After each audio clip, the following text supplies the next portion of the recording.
Our first witness, and we have our good friend, U.S. Representative Brendan Boyle, PA 13. Good afternoon. Good afternoon. How are you?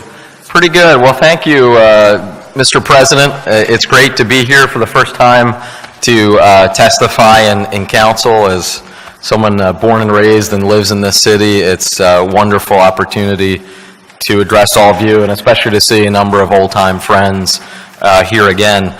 I also have to say what a pleasure it is to actually be testifying for a legislative body in which the makeup is 14 Democrats to 3 Republicans. Having served in Harrisburg and Washington, I have no idea what that's like. So I am especially glad to be here. I wish that the topic was a happier one, but it isn't. It is no exaggeration to say that in pure dollars and cents, this is the gravest threat the city of Philadelphia has faced from the federal government. Now, I understand that council has my entire testimony, so I'm not going to read through it. What I'm instead going to do is try to bounce around and highlight some of the many major areas in which the city of Philadelphia could be impacted by President Trump, as well as Republican majority in Congress. I will also tell you that in preparing this testimony, literally the biggest challenge that I had was in what areas to focus, because we could be here all day if I listed every single area that could potentially be cut. So let me begin with the big picture. For the past 6 years, we've relied on President Obama and a Democratic U.S. Senate to protect these critical programs, like Medicaid, nutrition assistance, affordable housing, education grants, transit grants, etc. But now with President Trump in office, vowing to approve many of the GOP proposals, including the infamous Paul Ryan budget, Republicans have a real opportunity to put their money, or our money, where their mouth is. Cities with a disproportionately high working class and poor population, like Philadelphia, stand to be the hardest hit in the country, especially the most vulnerable in our society: the sick, the homeless, foster children, low-income mothers and children, victims of domestic violence, etc. City and state budgets, already overburdened, will be left to pick up the tab or handle the consequences if they don't.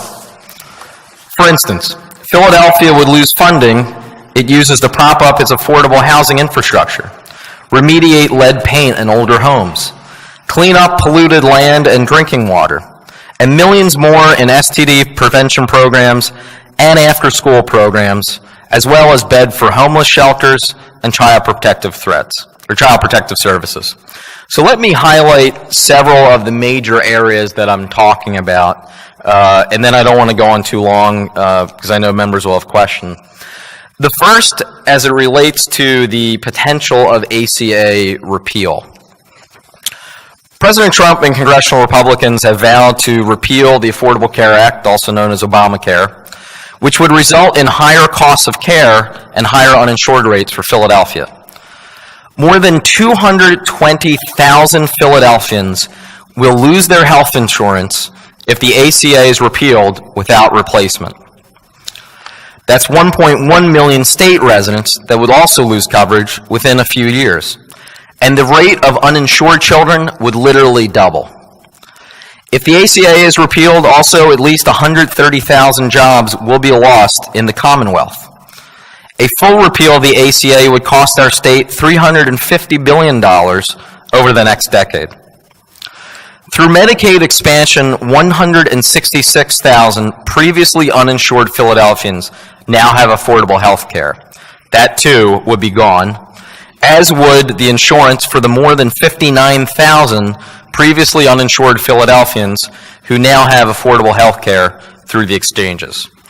So that's number one, the ACA repeal. Number two, the Medicaid cuts.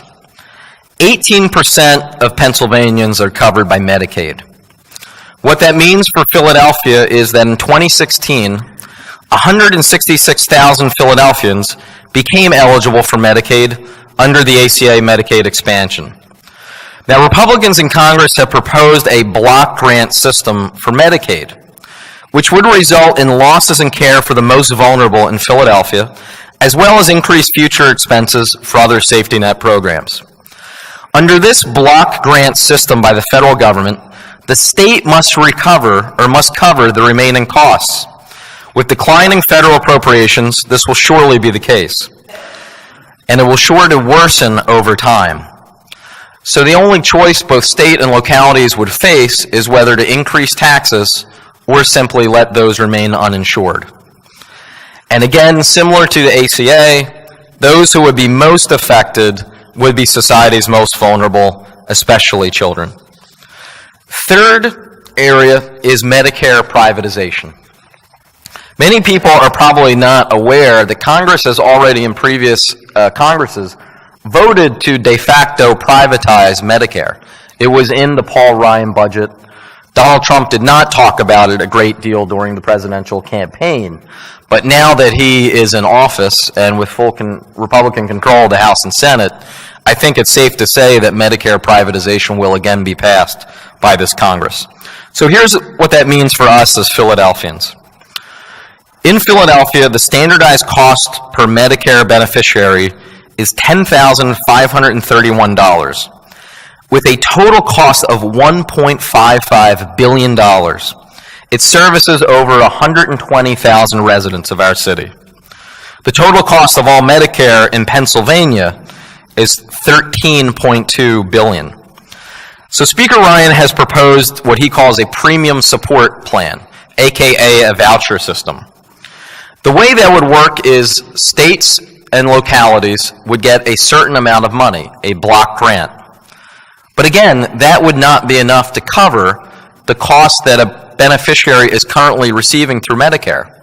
Further, over time, that gap would widen. So what would already be a problem initially would grow to be even worse. Fourth, and again, you'll see I'm going to get into some areas that haven't really been talked about, and that's NIH health research funding.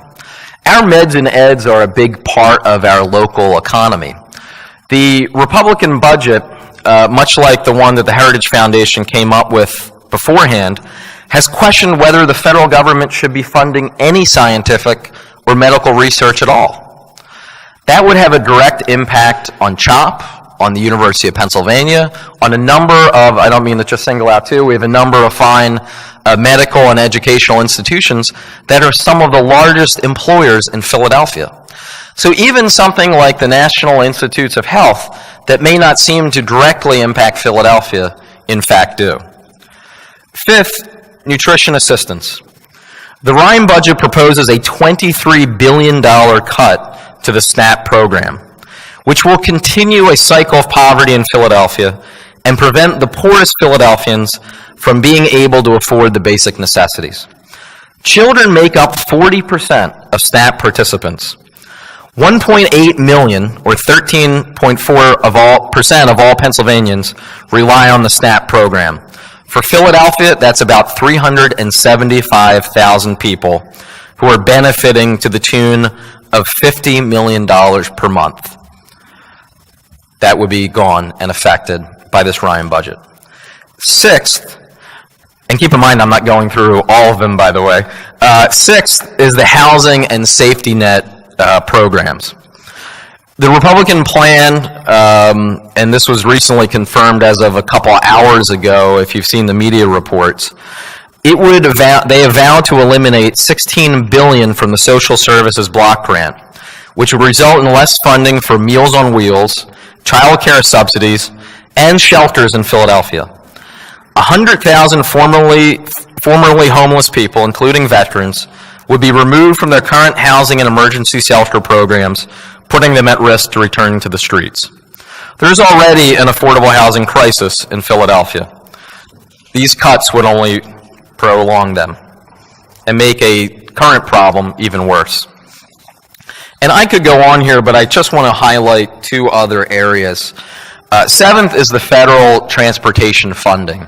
This would affect us in terms of roads and bridges, in terms of Tiger grants, in terms of funding for mass transit, and also Amtrak. Be aware that the Heritage Foundation roadmap of the budget included $0 for Amtrak funding. Zero. We sit smack dab in the Northeast Corridor, which ironically is profitable today. As soon as I'm done testifying here, I will be rushing over to 30th Street Station to catch an Amtrak to go down to Washington, D.C. to be voting on the floor later today. To eliminate funding for Amtrak would have a devastating impact on our local economy and the city's budget. In terms of Tiger grants specifically, here's some of the things that Tiger grants have funded. Bike, pedestrian, and transit projects through about 50 grants per year distributed directly to local and transit agencies.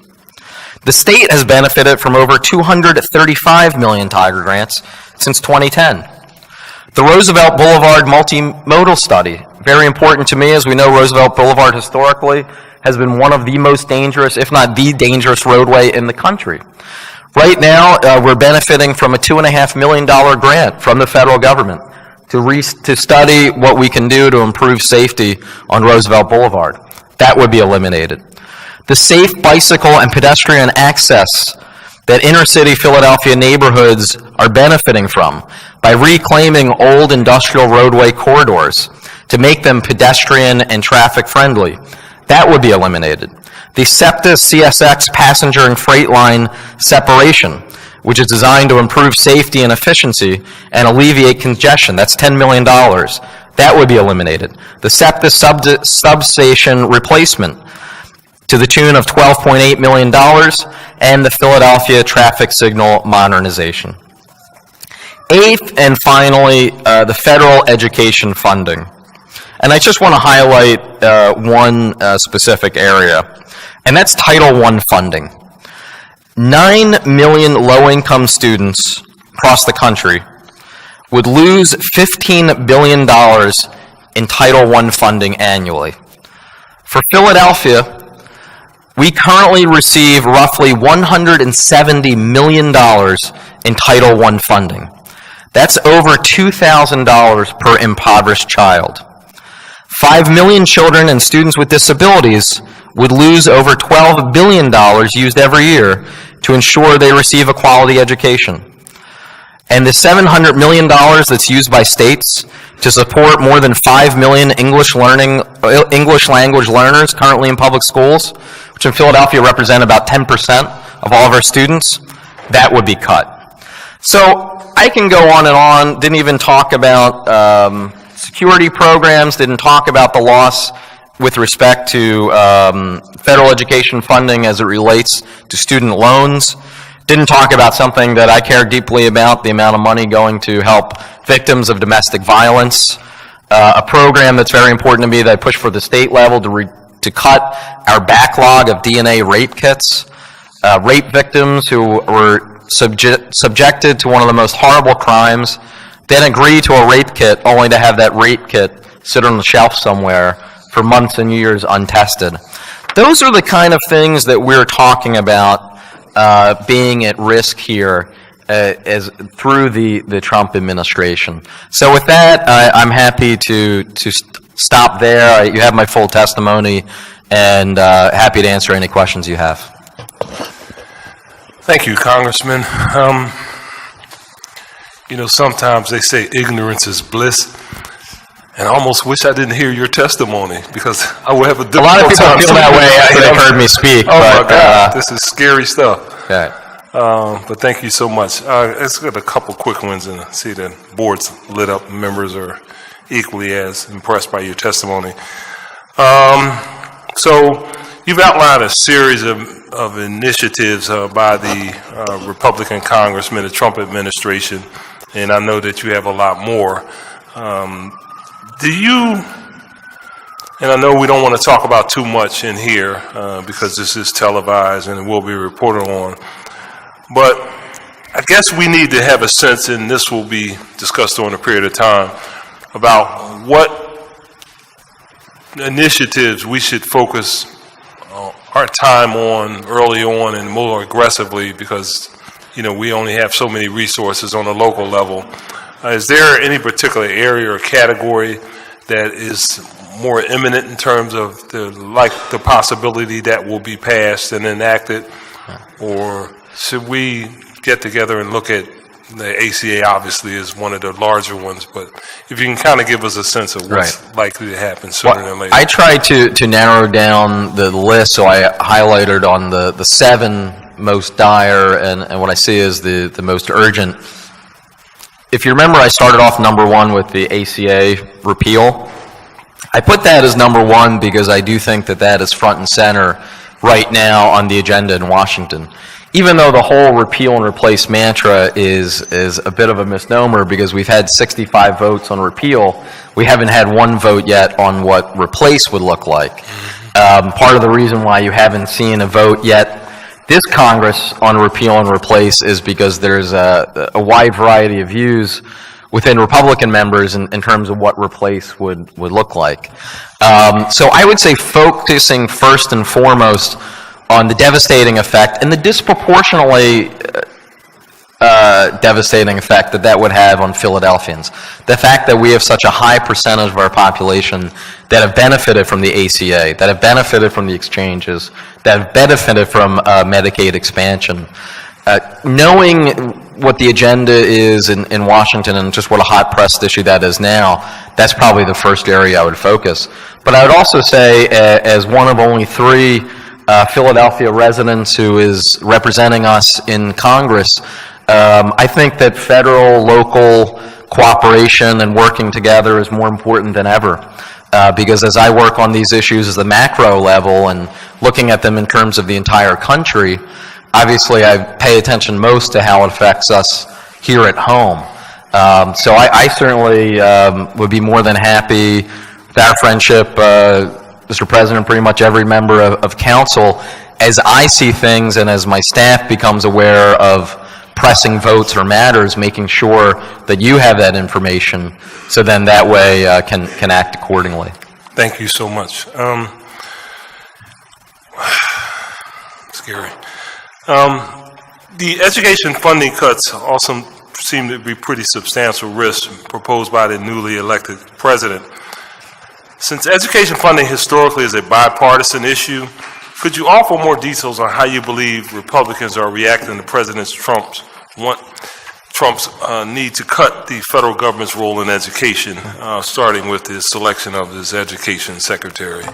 Can you give me a sense of, I mean, normally we all like education, right? Republicans, Independents, Green Party, Democrats. And well, you mentioned the new education secretary. I've noticed that in the first week under her tenure, the U.S. Department of Education has sent out 2 press releases with misspellings in the title. So let me suggest to the new Secretary of Education, before she continues criticizing teachers, she might want to activate the spell check button on her press releases. I would say that historically, when it comes to public education, especially K through 12, this has largely been the focus of public, state, and local governments. Public education has been. Increasingly, the federal government has played a role in education, beginning with the Johnson administration in the 60s, and then when President Carter created the Department of Education in the 1970s. Fortunately, the federal Secretary of Education does not have too many tools at her disposal to choose how we decide at the state and local level what we do with our education dollars. Frankly, what happens in Philadelphia is impacted much more by Harrisburg than Washington, D.C. when it comes to education. However, there are a few areas, such as Title I funding, such as funding for those kids with special needs, that are potentially at risk. So I would say that while it's certainly an area to be concerned about, if I were ranking kind of the priority, I would say continuing the focus on Harrisburg when it comes to education over Washington would probably make sense. Thank you. I'm sure the Governor's Chief of Staff is happy to hear you say that. He will be here to testify about the Harrisburg agenda as it relates to education. We have a number of members, so I have a couple more questions, but I'll come back. We'll start out by recognizing Councilman Green. Thank you, Council President. Congressman Boyle, it's a pleasure to have you here. Just had just a few questions, just reflecting on the testimony and some of the commentary made by the President as he decided to run for office. A lot of statements were made by the President about infrastructure and jobs, and you made a recitation of a number of issues, in particular the Tiger Grant program, and a lot of those dollars help for infrastructure projects. And I guess my question is, although some of the budget information, some of the statements made by the President, as you stated, were supported by the Heritage Foundation, but you have a number of members of your body that are from, conservative districts that need jobs for their constituents, and those jobs will come through infrastructure projects. How will this play out from your perspective, between what he proposed on a campaign trail, some of the proposals from the Heritage Foundation, but then realistically, how do we get some of those infrastructure jobs? We're going to eliminate things from the budget like the Tiger program, and I've heard some ideas in reference to tax credits or P3s, but those alone will not create infrastructure jobs. So do you think members of Congress will support some of these initiatives or push back a little bit from your perspective? But you've actually highlighted one of the really interesting areas where there seems to be strong disagreement between President Trump and the Speaker Ryan Heritage Foundation, more typical Republican approach when it comes to government spending on our nation's infrastructure. So President Trump, during the campaign, in many ways talked exactly like a Democrat when it comes to the need for government to invest in our infrastructure, in our roads and bridges and mass transit and intercity transit. And he has even kept that up while in the White House. At the same time, however, while that's been going on, Paul Ryan and others have continued to work on a budget that wouldn't do anything like that. I noticed that when the Republican members had their retreat here in Philadelphia and President Trump came and spoke to them, I was watching the speech, and I believe the only line that got no applause in his speech was when he talked about the need to spend money on infrastructure. Now, this is where, frankly, we on the Democratic side of the aisle are willing to be bipartisan, where we have said, we have been strong supporters of spending what is necessary on our badly neglected infrastructure, something that affects older cities and older states more than any other parts of the country. We on the Democratic side would be willing to vote for a major, substantial transportation and infrastructure reinvestment plan. I hope that the Trump approach is still, that he and his White House are still interested in that. Getting that through this Republican Congress would take sort of a weird math of every Democratic member, some more pragmatic Republican members who have been supportive in the past, some of them of whom are from suburban Philadelphia, combined with President Trump's willingness to sign it. But whether or not that's going to be a major part of the agenda remains to be seen. The President will be addressing Congress tomorrow night, and I'm probably more curious about what he says about infrastructure than any other area. Thank you. Thank you, Councilman. Chair recognizes Councilman Greenlee. Thank you, Mr. President. Good afternoon. Just, and you touched on this, but just, I guess in a general sense, obviously the concerns you raised focused on Philadelphia, but when it comes to ACA, Medicare, and a lot of things, it affects not just other counties in Pennsylvania, but all over the country. Obviously, a lot represented by folks from the other side of the aisle. Are you getting any feeling down there, given these town halls and all, that there's concern about a lot of these programs from the Republican side, that the concern of the public is getting through to them? Yeah, I think that is correct, that you're starting to see some of that. The fact that there's now been hesitancy on their side to move forward with repeal and replace, I think, is a direct result of all of the advocacy and activism that we've seen recently, which has really been quite extraordinary. I held a town hall meeting just yesterday, right outside Philadelphia, and we had about 100 or so people RSVP, and over 300 showed up. It was standing room only. So what is going on right now all throughout the country is quite remarkable. Even in districts that you wouldn't, you wouldn't exactly think that this would be going on in Utah and in some other places. I think that if you see that continue, there's no question that more Republican members will get cold feet. I also think that just human nature being what it is, when people who benefited from the Affordable Care Act, which are 29.8 million people nationally, when they heard repeal and replace, they might not have taken it very seriously. In fact, we know that a certain percentage of them voted for President Trump. But now that it is actually seriously at risk, you see people galvanize in a way that they weren't before when it was just a hypothetical risk. So I think that your observation is correct, and I wouldn't be surprised if that continues. At least that's somewhat promising, right? Thank you. Thank you, Mr. Thank you, Councilman. Chair recognizes Councilman Heenan. Thank you, Council President, and welcome to the chambers of City Council, Congressman. It's great to see you here, and we appreciate you taking your time out before you go down there in the belly of the beast and fight for Philadelphia every single day. So I thank you, and on a personal note, I'm proud, that you represent Northeast Philadelphia, which I'm humbled to see your good works of DC, hopefully coming back with some rewards. And, it is disturbing to hear some of the things that might be threatened because, these executive orders and directives are so broad. And I know it's our responsibility as a city to be prepared for a what if, because that's a responsible thing for us to do. Title I alone is scary, when you have, the president talking about, job creating, creating jobs, and he's directly going to impact the people we want to try to educate and be prepared for those jobs, whether it's infrastructure or energy.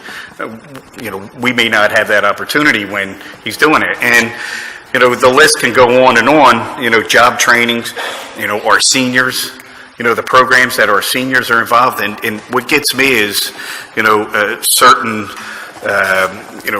part of our country would say, and legislators in DC and in our state would say, well, they're entitlements, until your mother or your aunt or your grandmother is looking for some assistance because they're on a fixed income, right? Because they live paycheck to paycheck, and or hot water heater glows them. But guess what? Hot water heater or furnace gives out, and they don't have any money, and their children have moved on, or whatever the situation is. And guess what? Let me turn to the city or the federal government. But guess what? The president cut out our block grants.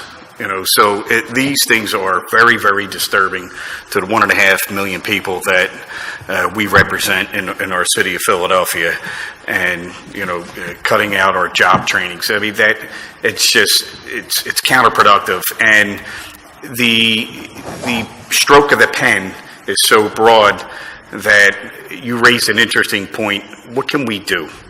All right, what can we do as a city? What can we do as a legislative body? What can we do as a state to help you? And you mentioned Harrisburg. And Harrisburg has, into the concern that I have with Harrisburg and the city, and where there's a lot of conflicts, right? Conflicting directions on where we go and what we should be fighting for.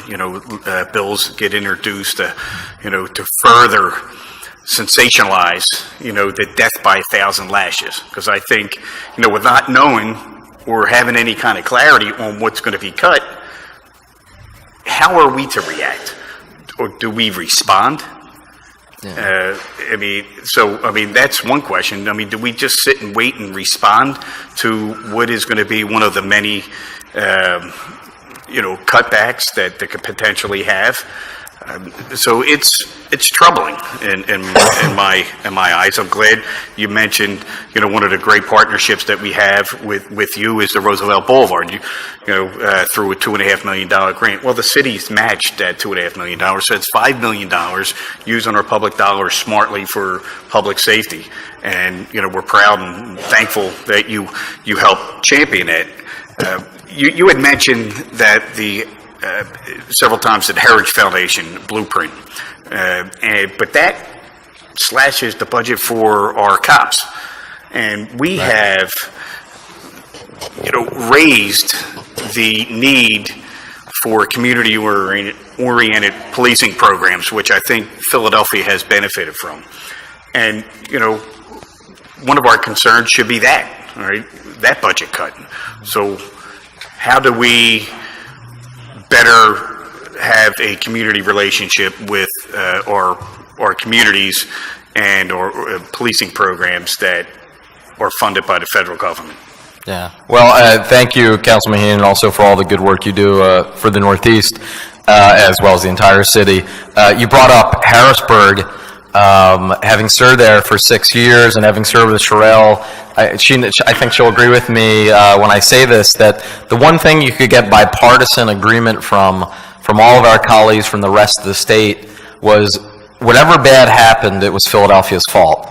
If it rained and poured in Harrisburg, that must be someone in Philadelphia who caused that rain. So, having served there 6 years, and of course my brother Kevin serves there now, we'll be the first to tell you that blaming Philadelphia is a popular game there. So I'm aware of the challenges that we face in Harrisburg. In terms of the federal government, though, I was very glad that you brought up an area that I just briefly mentioned, but kind of didn't go too much into to great detail. Just to talk about some of the law enforcement monies that are at risk here. One is the Edward Byrne Memorial Justice Assistant Grant Program. So that funds a variety of state and local law enforcement expenses, including crime prevention and education. So just last year in 2016, $275 million was allocated to the states. For Pennsylvania, that was almost $7 million. For the city, we in the city benefited to the tune of $1.6 million out of that grant, and it was over $9 million over the last 5 years. So that is the kind of money that we're talking about at stake. You talked about police officers. There's also the COPS program, Community-Oriented Policing Services. These are funds that are aimed at initiatives to build trust between communities and law enforcement agencies, something that we know is absolutely critical when it comes to law enforcement.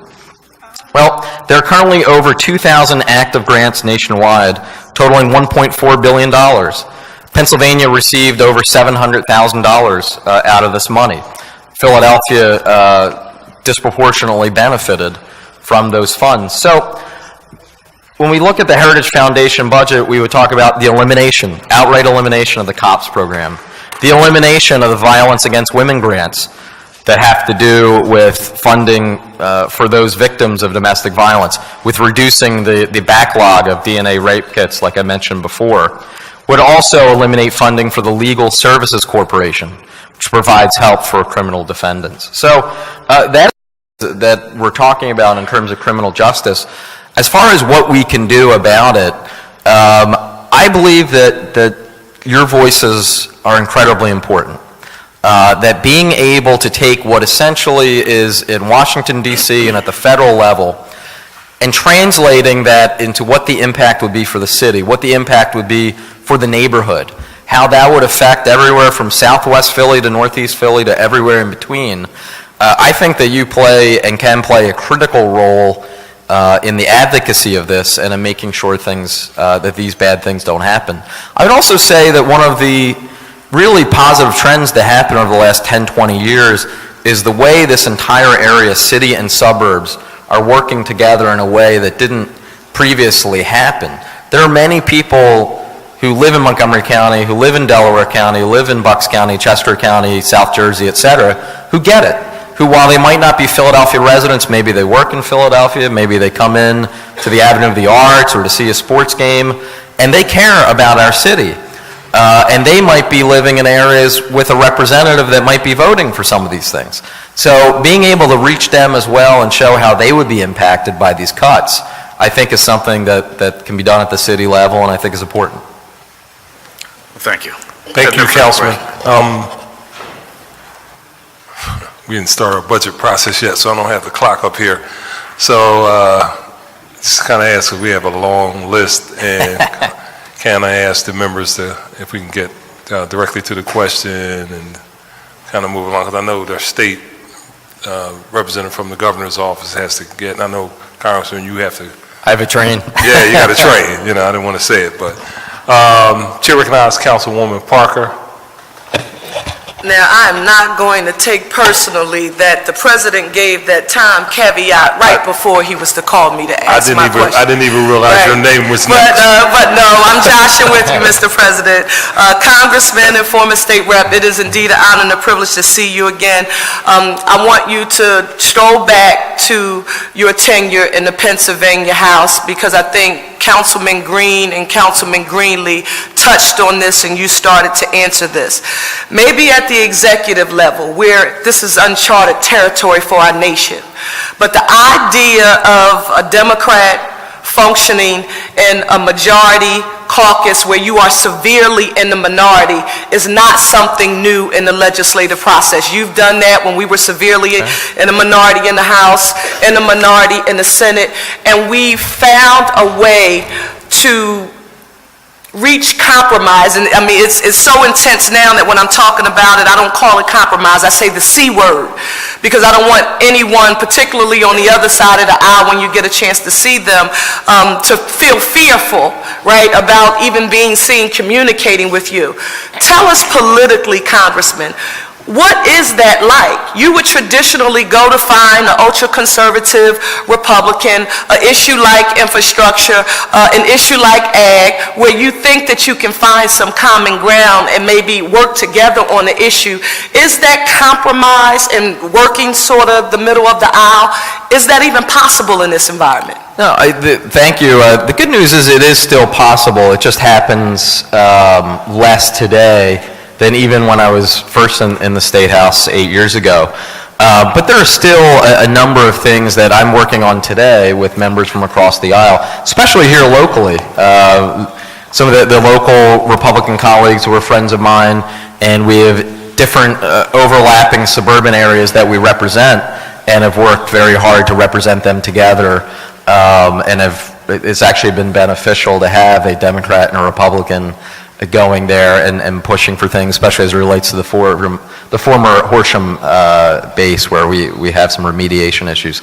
So that can still happen. I'm also proud of the fact that even though I left the State House a few years ago, I'm still friends and texting buddies with a number of colleagues, both Democrats and Republicans, who will be comparing notes about the different levels of craziness that we're both involved in Harrisburg and Washington.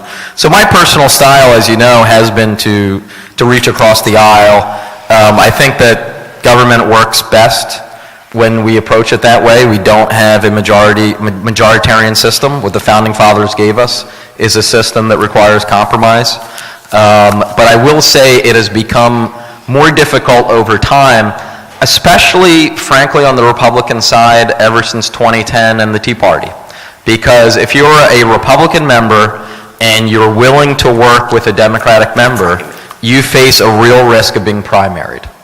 And that is, especially since most of the members today come from districts that are overwhelmingly Democratic or Republican, they are more concerned about the potential of a primary than they are about trying to reach across the aisle.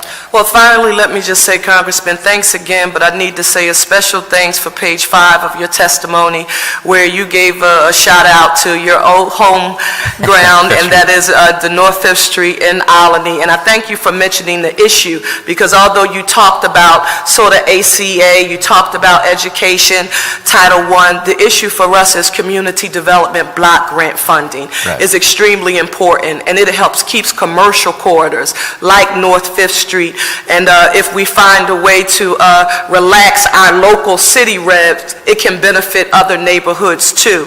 So along with community development block grant funding, we also ask that you keep your eyes open for Congress's sort of direction that they're walking into in rolling back consumer protections that we gained under the CFPB. Particularly, you know, I worked on the issue of predatory lending as a staffer with Councilwoman Marion Tasker. So we ask that you keep us informed and keep hammering home the 5-county coalition sort of strategy. It's the only way in Harrisburg and Washington, I believe, that we can be successful. Thank you, Congressman. Well, thank you, and I would say I had the opportunity just a couple months ago to walk up and down North 5th Street and see the incredibly positive work that is being done in the North 5th Street revitalization. That would not have happened without the money that came from that grant. So making sure that we fight to preserve it is something that's very personal and important to me. Thank you, Councilwoman. Chair recognizes Councilwoman Gim. Yes, thank you very much. And Congressman, I just wanted to thank you again and to add to the chorus of folks who are saying how grateful we are for you to be in these chambers here to give us the information that you're doing, and of course to fight for Philadelphia and the whole region, and in fact for the country's moral future, if we could say so as well. You know, Betsy DeVos had probably the most humiliating confirmation hearing ever for a cabinet secretary. She was the first cabinet member to ever have a tie-breaking vote by the vice president in order to get through. One of the issues that had to do with that was largely because there were senators who crossed over to vote against her, in part because so many people had come out on this issue. And one of my questions really is that I do fully recognize that there are some limitations to the education funding stream. A lot of it does primarily rely on Harrisburg, but we are particularly concerned with Title I, Title III funding. Betsy DeVos has been on record as gleefully saying that she once told Bernie Sanders that there's no such thing as a free lunch, forgetting that in fact there is, because we have the most expansive free breakfast and lunch program in the country, and that it is vital to our children's lives, futures, to their nutrition and health, that they do continue to receive a vibrant free breakfast and lunch program. And you know, one of the questions I have is that do you feel that the outpouring that came out, and I know you said certainly from the outpouring that came out, but on the other end of it, the fact that so many people were very conscious about the vulnerabilities of particular cabinet members, does that provide them with more scrutiny? Do you feel like people should engage with the hearings, that ahead of hearings or any kinds of questionable things, we should be even more aggressive with our representatives? Will they be conscious of the vulnerabilities of particular cabinet members that showed a difficult path? And obviously I'm talking specifically about education. Yeah, the point you made is exactly accurate. Actually, I think Senator Lisa Murkowski, who was one of the two Republicans who voted against the Secretary of Education, specifically and explicitly cited the overwhelming number of phone calls she received to her office as the reason why she was voting no. So, as I mentioned at my town hall yesterday, and I'll reiterate today, people have a much greater impact than I think they even realize. And all of the activity that we're seeing right now, the phone calls, the personal visits, the emails, all of that does matter, and it does have an impact. And give the Tea Party credit; it had an impact 8 years ago when they did it. There is no question that those who were those who just deeply opposed what President Obama and then a Democratic Congress was attempting to do, again, give them credit. They organized, they got active, they had marches, and they were able to be I would say, fairly successful in slowing down and then eventually stopping the entire Obama agenda, even though he had won by 10 million votes, 7% of the popular vote. So that is what I would say to people today who are wondering, well, I'm very concerned about this, but what can I do about it? Does my voice really matter? As far as the individual deficiencies that a particular cabinet member may have, I wouldn't read, now that confirmation hearings are over, I wouldn't read too much into that potentially slowing down the administration pushing hard in one direction, because they can always use someone else as the front person. There could always be someone different on Capitol Hill who's the major advocate for a reform. If Betsy DeVos proves too controversial, you could see her stepping in the background, let's say, and someone else taking the lead on some of their issues. So I wouldn't, now that confirmation is over, I wouldn't, I think we can take heart in the fact that people's voices can make an impact, but at the same time, I wouldn't think that just because a certain cabinet member is unpopular and deficient in one area, that will in any way slow down this administration for pushing for a change or a policy that they want. Yeah, well, thank you very much, and I know that the public, at least here in Philadelphia, and also I do think nationwide, really woke up to the confirmation hearings that were largely televised and really could shape the path about someone that they deemed to be deeply unqualified. And it is unfortunate that someone did end up picking up Betsy DeVos's agenda, which was Jeff Sessions, who decided that one of the primary things he needed to do as an attorney general is to limit the rights of where children have to go to the bathroom, and that's a big issue as well. But thank you very much for all of that and your work. Thank you. Thank you, Councilwoman. Chair recognizes Councilman Don. Thank you, Council President, and good afternoon, Congressman Boyle. Thank you. I'm coming from a different perspective. No one wins a fight. Nobody wins a fight. I don't know anyone who's won a fight. And in that light, whatever happened in November happened, and put it behind us. But in that light, is there an opportunity for Philadelphia to take a lead role? My father, before he passed away, said to me, when life gives you lemons, make lemonade.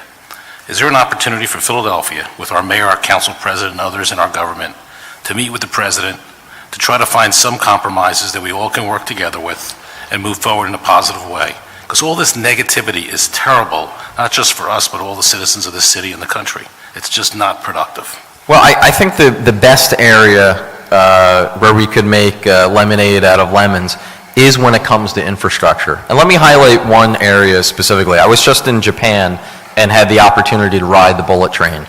Some of you know that I'm very passionate about bringing high-speed rail to our country. Japan has had high-speed rail for just over 50 years. Europe has it as well, China.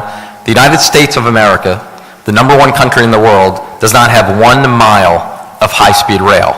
There's a group right now that is trying to bring the next generation of high-speed travel, the maglev, to Philadelphia, and specifically to the Northeast Corridor. That would benefit from New York through Washington, D.C., but as the city that is almost exactly smack dab in the middle of the Northeast Corridor, it would benefit our area more than any other. We'd be talking about getting to New York City in 37 minutes. Be talking about getting to Washington, D.C. in about 45 minutes. I mean, absolutely remarkable. These are things that Donald Trump has talked about. And I know we had, myself and a number of my colleagues, both Democrats and Republicans, there were 8 of us, we had the opportunity to meet with the Japanese Prime Minister Abe. He specifically brought up the maglev to President Trump, and President Trump was very excited about it.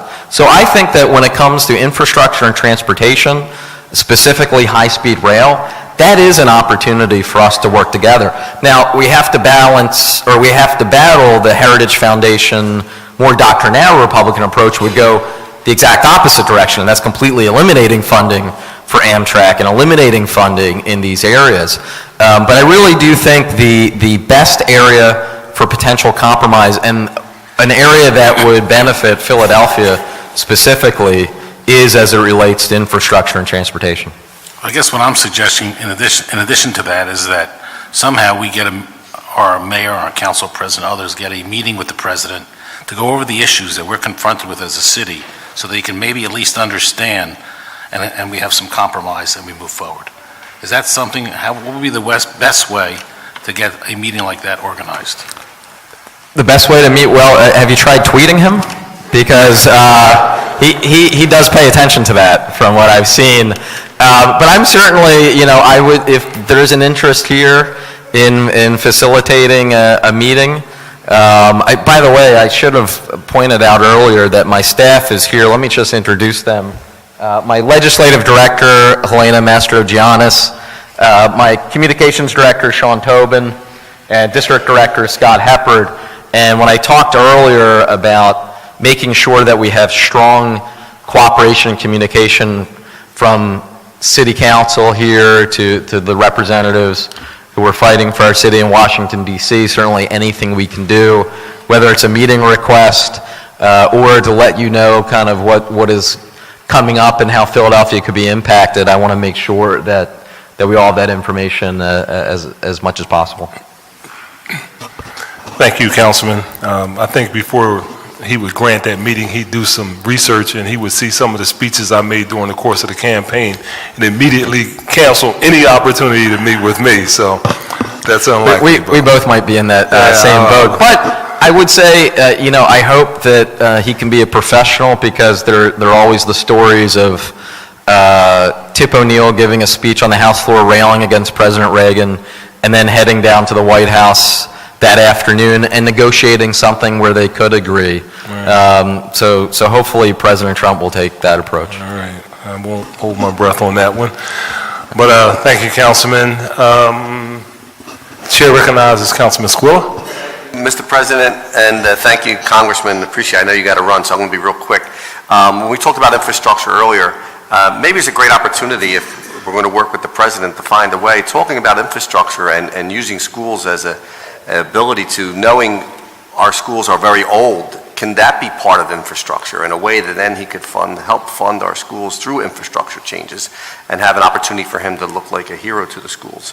Is that something we think absolutely, and I had the opportunity to meet with the Sheet Metal Association. These are contractors, small businesses and big businesses, that work with unionized sheet metal workers who are very interested in this area. And some of their membership are Republicans, some are Democrat, some are non-political.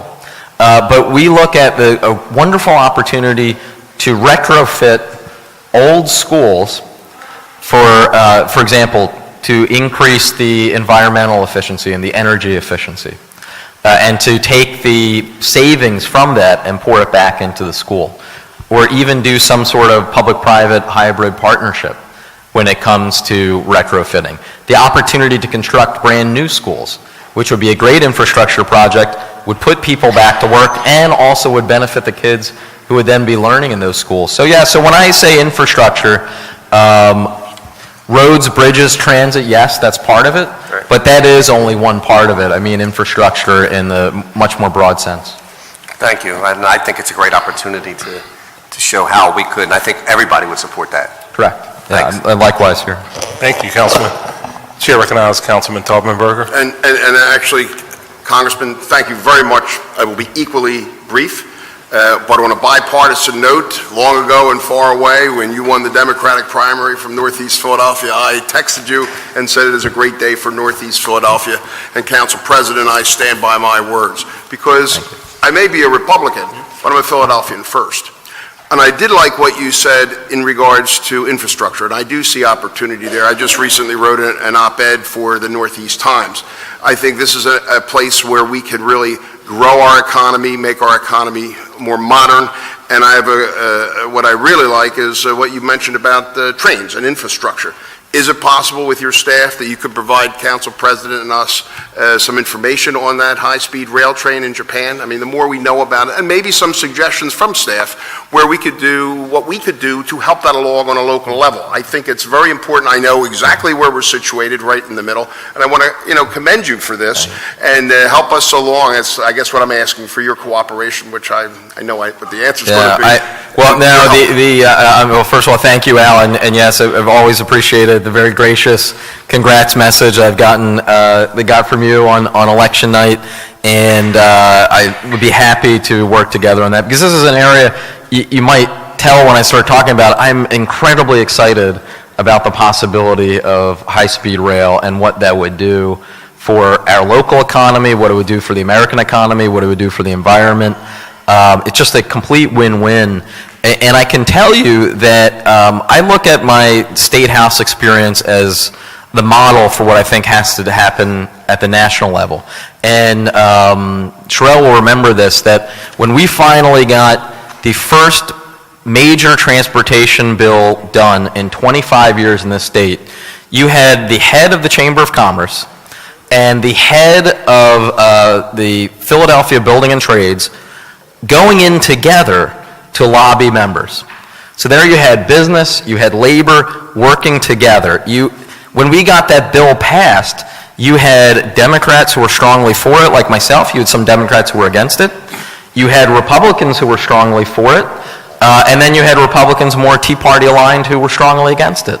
And that was truly a bipartisan effort. I think it would take exactly the same sort of effort at the federal level to get this done, and I'm 100% committed to that. I look at it as one of the great legacies that any of us could leave if we could finally, in this country, build an infrastructure for the 21st century. I would look forward to working with you on that initiative, and Council President, as you know, I was part of a delegation that went to Germany, Frankfurt, our sister city, and to see the fact that they have high-speed rail. They call it the ICE train, Intercity Mobile Express, and it is just fantastic. And it connects cities that they never thought possible. We could do the same thing here.